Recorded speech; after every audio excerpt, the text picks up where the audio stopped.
Muhammad Wagimin SAG dari fraksi Partai PKB, Mendri Ferizal SE dari Partai Gerindra, Aida SIP dari fraksi PDI Perjuangan, kemudian Aidi Prayoga SPD dari Partai Golkar dan Haji Singa Ersa Awangga dari Partai Demokrat adalah anggota DPRD Lampung Tengah dari Dapil 4 yang hadir dalam acara Jaring Aspirasi Masyarakat Reses kedua masa sidang tahap kedua tahun 2023. Jaring aspirasi masyarakat awal yang berlangsung dari tanggal 6 sampai dengan 8 Maret 2023 untuk Dapil 4 dan diselenggarakan di Balai Kampung Sulu Suban, Kecamatan Seputi Agung pada Senin 6 Maret 2023. Turut hadir dalam reses tahap kedua tersebut Camat Seputih Agung beserta jajarannya, para kepala kampung sekecamatan Seputih Agung, tokoh masyarakat, tokoh agama, tokoh pemuda, dan tokoh wanita. Dalam reses tersebut, Wagimin SAG menjelaskan bahwa Kecamatan Seputih Agung pada pemilu yang baru lalu masuk wilayah Dapil 5. Namun adanya perubahan dan ketetapan KPU wilayah Kecamatan Seputih Agung masuk dalam wilayah Dapil 4. Lebih lanjut, Wagimin mengatakan jaring aspirasi masyarakat ini terbagi dalam dua, yaitu jaring aspirasi masyarakat melalui anggota DPRD dan jaring aspirasi masyarakat melalui tingkat RT, dusun, kampung, hingga tingkat kecamatan. Oleh karena itu, Wagimin berharap melalui jaring aspirasi ini, apa yang menjadi skala prioritas dapat diusulkan.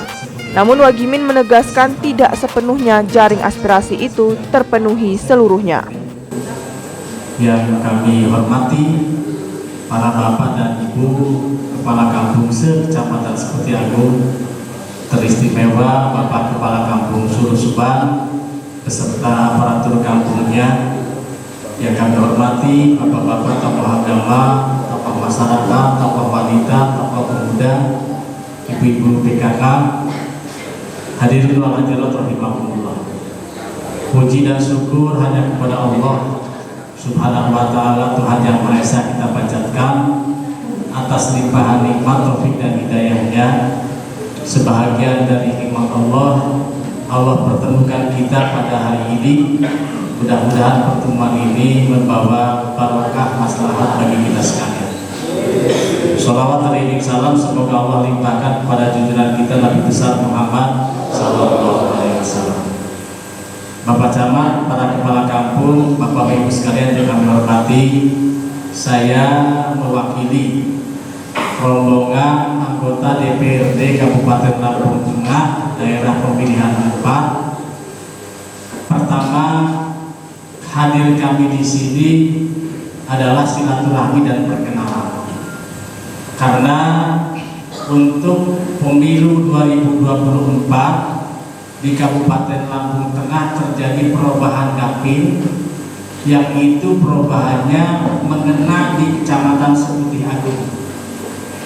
Yang pada pemilu sebelumnya Kecamatan Seputih Agung dalam pemilu itu masuk dapil 5 bersama dengan terbagi besar, Perusahaan Munyai, kemudian Repon Buat, Seputih Mataram. Untuk pemilu 2024 Kecamatan Seputih Agung masuk dapil 4, bergabung dengan dapil 4 yang lebih dulu pada Ratu, Anak Tuhan, Anak Ratu Haji, Ubian, dan Selagi 3.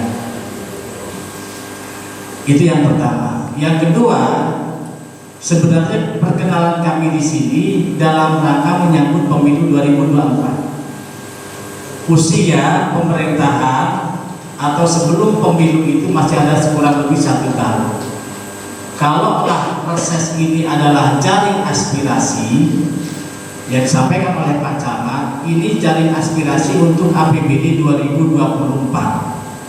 Karena untuk APBD 2023 jaring aspirasinya sudah dilaksanakan pada tahun 2022 oleh kawan-kawan kami anggota DPRD Kabupaten Lampung Tengah, Dapil 5 lama. Dan itu sudah disampaikan, sudah dimusrembangkan, kemudian sudah diparipurnakan. Adapun adanya gonjang ganjing yang disampaikan oleh Pak Camat, adanya PMK Peraturan Menteri Keuangan Nomor 212, perubahan kebijakan yang diharuskan oleh pemerintah pusat, pemerintah daerah tidak ada bedanya, sehingga anggaran itu dialihkan sebagian besar itu untuk kesehatan dan pendidikan. Sehingga apa yang menjadi aspirasi Bapak melalui DPRD yang lama, DAPIL 5, dimusnahkan, diparipurnakan oleh kami DPR, tidak seluruhnya itu bisa direalisasikan sesuai dengan yang sudah kita sepakati. Itu yang kedua. Sebelum jauh kami berbicara, karena pada akhirnya kita nanti akan bergabung menjadi Dapil 4. Dapil 4 lama sebelum Seputi Agung bergabung itu ada 8 anggota DPRD. Dapil terkecil dari 5 dapil yang ada. Dapil 5 sebelumnya 12 anggota. Dapil kami cuma 8, yang hadir ada 4 orang. Baik, saya perkenalkan, saya Haji Wagimin SAG. Saya dari Partai Kebangkitan Bangsa, dari PKB. Saya tinggal di Kecamatan Padang Ratu. Kalau keluarga besar NU insya Allah kenal, karena saya kemarin sekretaris PCNU Lampung Tengah, dan hari ini saya wakil ketua 1 PCNU Lampung Tengah. Hadir di tengah-tengah kita sebelah kanan kami Ibu Aida SIP. Beliau dari Partai PDI Perjuangan, tinggalnya di Kecamatan Padang Ratu. Di sebelah kiri saya ada Bapak Henry Ferijal, sarjana ekonomi. Assalamualaikum. Beliau dari Partai Gerindra, tinggalnya di Kecamatan Ubian. Kemudian di sebelah kiri Pak Henry, Bapak Aidi Prayoga SPD. Dari Partai Golkar, tinggalnya di Kecamatan Anak Ratu Aji. Ini masih ada di perjalanan, ada halangan ban mobilnya pecah. Bapak Haji Singa R. Sahewangga, beliau dari Partai Demokrat. Yang tidak hadir, dia dari Ubian. Satu orang lagi Bapak Hanafiah SAP, dia dari Partai Nasdem, tinggal di Anak Tuhan, tidak hadir. Satu orang lagi Bapak Purwanto SE dari Partai Keadilan Sejahtera, tinggalnya di Bandarsari Padang Ratu, juga belum hadir. Dan satu lagi Bapak Haji Haki Sarjana Hukum dari Partai PDI Perjuangan, tinggalnya di Senagalinga, yang juga berhalangan hadir. Itu 8 orang anggota DPRD Dapil 4 produk pemilu 2019 sebelum Seputi Agung bergabung. Setelah Seputi Agung oleh KPU dimasukkan ke Dapil 4 untuk pelaksanaan pemilu 2024 yang akan datang, kursi yang diperebutkan, yang disediakan untuk mewakili masyarakat Dapil 4 baru ini berjumlah menjadi 9 kursi. Jadi dengan adanya penambahan Seputi Agung masuk ke Dapil 4 untuk pemilu yang akan datang, pemilu legislatif, itu kursi yang disediakan ada 9 kursi. Mudah-mudahan nanti dari Seputi Agung, entah dari partai apapun, ada yang menjadi anggota DPRD Kabupaten Lampung Tengah Dapil 4. Karena suara Seputi Agung itu sangat besar dibanding dengan suara Dapil 4 yang sebelumnya. Ini nyaris sepertiganya, seperempat daripada suara yang ada. Tetapi walaupun demikian, Pak Camat, Pak Kepala Kampung, mohon izin juga ketika kami yang ada di Padang Ratu, Senagalinga, Ubian, dan Anak Ratu Aji juga punya saudara di sini, mungkin silaturahmi di sini, sehingga tidak a priori nek ujung Seputi Agung nggak usah dipilih, tidak begitu juga.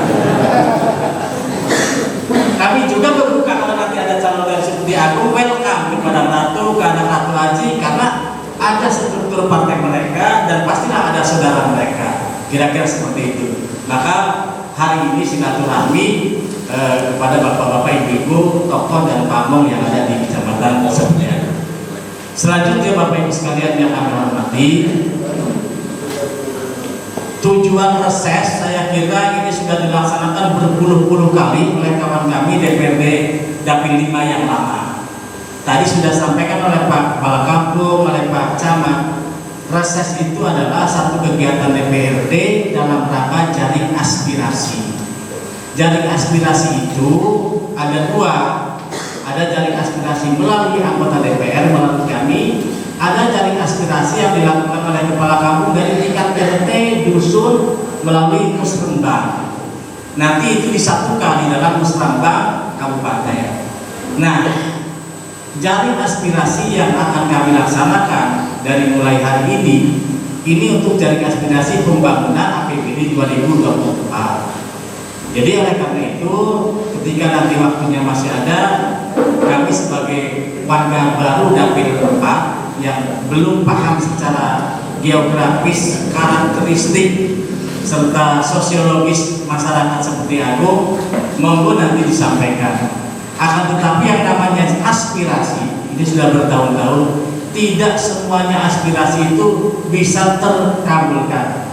Sadar sepenuhnya Bapak Ibu sekalian, Lampung Tengah dengan 28 kecamatan dengan 311 kampung dan kelurahan, ini semuanya aspirasinya sama seperti kita, pengen pembangunan dan lain sebagainya. Di sisi lain, Kabupaten Lampung Tengah dengan luas yang terluas di Provinsi Lampung, dengan penduduk yang terbanyak di Provinsi Lampung, dengan bentangan jalan yang terpanjang di Provinsi Lampung, tetapi dengan memiliki APBD yang jauh ketinggalan dengan daerah lain. Ada yang di bawah kita, ada yang di atas kita, macam apa? Perbedaannya adalah kalau Tanggamus itu jalannya banyak yang berpegunungan, jalan lintas Ring Sewu Kota Agung jalan nasional. Tetapi kalau di Lampung Tengah, jalan di Seputi Agung saja seperti benang kusut, Pak. Itu jalan kabupaten yang merupakan kewajiban kabupaten untuk memperbaiki. Sehingga kalau ada 311 kampung kelurahan, maka 311 kampung kelurahan semuanya juga minta jalan.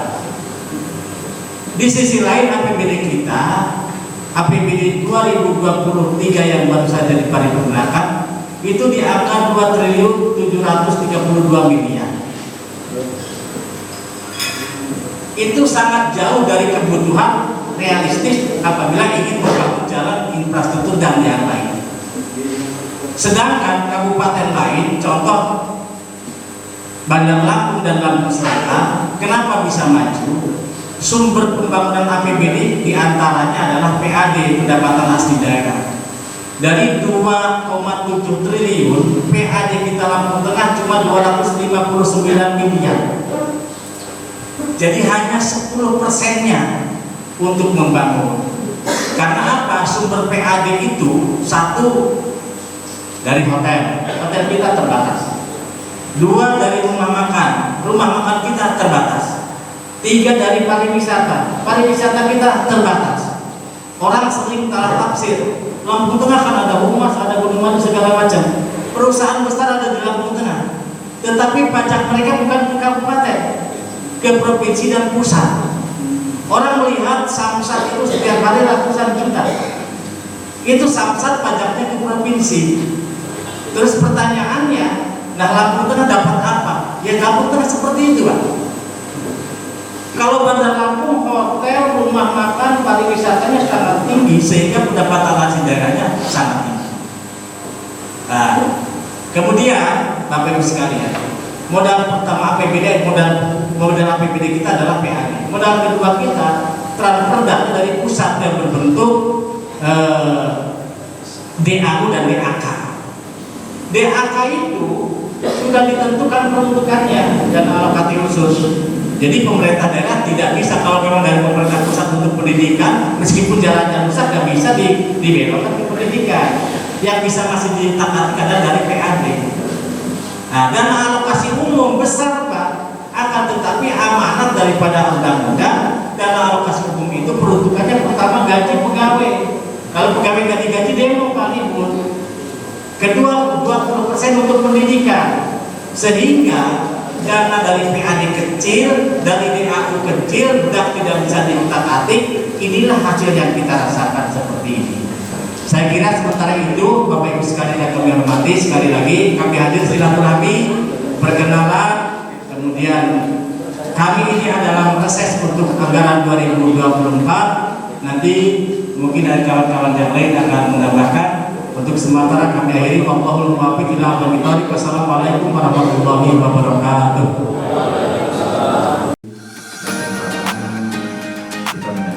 Sementara itu, ID Prayoga SPD dari Partai Golkar dalam reses tersebut menanggapi adanya usulan dari warga masyarakat melalui kepala kampung, yaitu beberapa hal pembangunan infrastruktur, jalan, dan lain-lain.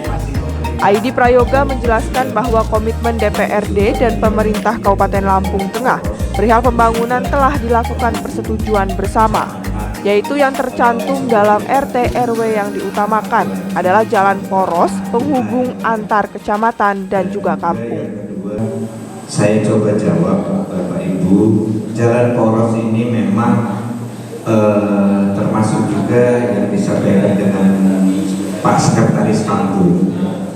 Kami sudah punya komitmen di gedung DPR bersama-sama kepala daerah. Itu beliau Pak Camat tadi menyampaikan bahwasanya untuk wilayah Lampung Tengah sesuai dengan RT RW yang ada, kita sudah berkomitmen untuk prioritasnya adalah satu jalan poros penghubung kecamatan, lalu penghubung kampung, seperti itu. Jadi kalau yang di luar itu nanti biar jadi PR Pak Lurah bersama-sama RTC yang ada, dan juga mungkin melalui jalur RTC bisa sampai ke kepala daerah, seperti itu. Jalur poros Usupen ini Bapak Ibu, saya tadi kebetulan beberapa hari yang lalu Pak, saya tinggal di Anak Ratu Haji Pak. Saya lewat kampung Karangjawa terus sampai ke sini, belok kanan ke sini Pak, ke Usupen. Masya Allah Pak, lumayan jalannya Pak. Dan saya tadi pagi juga kebetulan sengaja lewat dari Anak Ratu Haji lewat Lampung Utara. Saya kepingin lewat jembatan gantungnya, dan saya juga lewat kampung apa itu, Mujirayu ya Pak? Ya, Mujirayu Dewa Sakti kalau nggak salah ya. Terus baru ke mana? Ke pasar apa? Ya, Simpang Agung ya, baru ke sini Pajar Asri, terus Lusubah. Tapi terus kenapa ya? Bukan saya membanding-bandingkan. Saya melihat ke depan, nanti sepertinya kecamatan yang lain bakal iri melihat kecamatan Seputihan ini. Karena saya lihat dari jalan yang sudah ada dan potensi ke depan dari jumlah penduduk dan mungkin sumber daya alam serta sumber daya manusianya juga, ini akan menjadi salah satu kecamatan terbaik di Dapil 4 nanti. Saya yakin, karena di 5 kecamatan yang ada itu kami orang sana Pak, kami ada di sana. Padang Ratu itu kampung tua Pak, kampung tua sejarahnya di barat sana sampai hari ini seperti itu Pak Gini. Nah jadi bukan saya apa ya, coba ngelem masyarakat seperti itu, tidak. Bluetoothnya ya. Jadi saya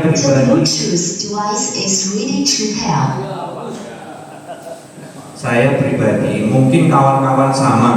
Saya lewat tadi dan beberapa hari yang lalu. Kebetulan kami ini kita kupas sedikit Pak. Kalau menurut saya Pak, di zaman dulu masih mudah orang mau berjasa terhadap bangsa ini. Dengan cukup berjuang angkat senjata, mati di medan perang sekalipun, kita mati dengan husnul khotimah. Kita meninggalkan dunia ini, ada yang ditinggalkan. Tetapi dengan jabatan kami ini Pak, insya Allah Pak, kami bukan janji-janji istilahnya, paling tidak kami punya semacam, kalau mau berjuang ya ini jalurnya. Mumpung kami punya kebijakan meminta usulan terhadap anggaran yang ada, kebetulan di tahun ini mungkin saya sampaikan sedikit, anggaran untuk pendidikan dan juga kesehatan itu 327 miliar, yang tadinya niatnya Pak Bupati mau membangun jalan yang ada ini, tersisa hanya 25 miliar saja, kan gitu Pak Camat ya. Jadi mau membagi uang segitu untuk 28 kecamatan yang ada ini, saya sendiri bisa gak mikir biar Pak Bupati aja, karena kebijakan ada di beliau. Bukan gitu. Dan Pak Camatnya yang teriak-teriak. Kalau dia dibagi per kecamatan 1 kilometer aja Pak, itu hotmix, nggak kebagian Pak. Karena anggarannya itu jelas, per 1 kilometer itu sekitar 1,2. Bukan begitu Pak Camat? Ya kalau 25 miliar dibagi 1,2, hanya 20 kecamatan. Terus yang 8 kecamatan mau bagaimana? Kan gitu Pak ya. Tetapi jangan putus asa. Nanti ada perubahan. Syukur-syukur nanti anggaran yang lain. Jadi saya ini sebetulnya kalau bisa, ya nanti Pak Camat yang nyampaikan. Jadi yang berkaitan dengan ATK, bengek yang terkait kertas mengertas, terus kursi meja yang tak berguna itu nanti sama-sama kita perjuangkan terkait 43 UPD yang ada ini, sehingga uang itu enggak dibelanjakan, enggak apa-apa. Karena Lampung Tengah ini kadang-kadang begini Pak, ada anggaran di dinas itu malah gimana caranya cepat selesai, cepat habis. Dan belanjanya nggak keruan nanti yang belanjakan. Maksud saya nggak apa-apa, nanti kan ada perubahan, bisa diajukan di sana di anggaran perubahan, bisa untuk digelontorkan ke jalan dan yang lain-lain. Contoh nih pendidikan, meja, kursi, MCK, dan bengek itu nanti kalau sekiranya masih bisa dipakai, nggak usah minta dulu, biarkan itu jadi anggaran tersisa. Nanti Pak Bupati ngambil kebijakan lagi di dana perubahan di November Desember. Nggak ada ceritanya dana itu sia-sia kalau nggak dipakai. Tapi kalau dipakai terus dihambur-hamburkan, ini yang nggak benar kan gitu. Ini mungkin mohon izin, ini saya orang Golkar, anak belum buat beliau sekian ya, aku di sini ini Pak Bupati Boglos. Tapi saya di sini bicara betul-betul karena memang untuk kepentingan masyarakat banyak kan gitu Pak ya.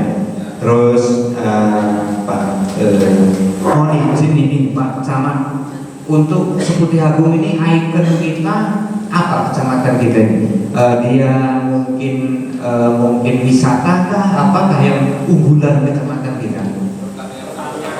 Oh gitu. Jadi dia di RT RW-nya tetap diperkenalkan juga masuk ya Pak. Hortikultura, perkebunan, pertanian gitu. Oh iya. Jadi mungkin hampir mirip-mirip dengan anak Ratu Haji Pak. Ini terus sawah irigasi ada Pak? Nggak ada ya? Ada ya? Kalau di kehidupan nggak ada Pak. Oh. Kalau di kehidupan nggak ada. Seperti aku nggak ada ya? Banyak, sekitar 4.000-an kita. Jadi itu tadi saya katakan tadi, yakin aja Pak Camat. Duluan maju nanti seperti aku ketimbang yang lain-lain. Karena kelihatan ya, termasuk Pak Bupati dan juga jalur ini saya tahu persis, artinya kecamatan lain bisa ngiri Pak. Kalau ini waduh, cor-corannya luar biasa sekali Pak. Nah jadi mungkin itu dari Pak BPK ya Pak ya. Sebenarnya nasib kita sama Pak. Kalau sampai menggunakan kebijakan itu ada di kepala masing-masing lah, kepala desa dan kepala daerah. Tetapi minimal jangan bosan untuk menyuarakan aspirasi. Kalau kami aspirasi masyarakat Lampung Tengah, jenengan mungkin aspirasi masyarakat dusun. Skala prioritas mungkin satu contoh ada dusun 7 dusun, ya skala prioritas diusulkan sama Pak Agung, jangan diem aja. Kalau diem aja ya susah kita nanti komunikasikan sama Pak Dusun ya, walaupun di dalam muslim kampung ribut, tapi kalau hanya ribut tentang di dalam rapat, yang penting jangan dibawa keluar dari rapat, gak apa-apa, karena kita memperjuangkan masyarakat kok. Memang terkait masalah tunjangan Pak ya, kalau Pak Dewan ini sampai katakan tadi tunjangannya besar, tapi ya memang saya perlu jujur, pos politiknya juga besar.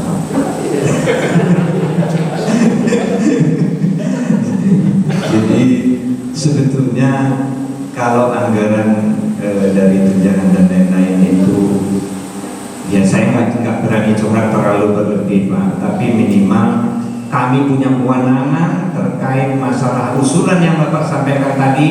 Saya di sini dan kawan-kawan kami bertanggung jawab di tahun ini masalah honor BPK akan sampai ke pemerintah daerah, minimal sampai ke Pak Bupati.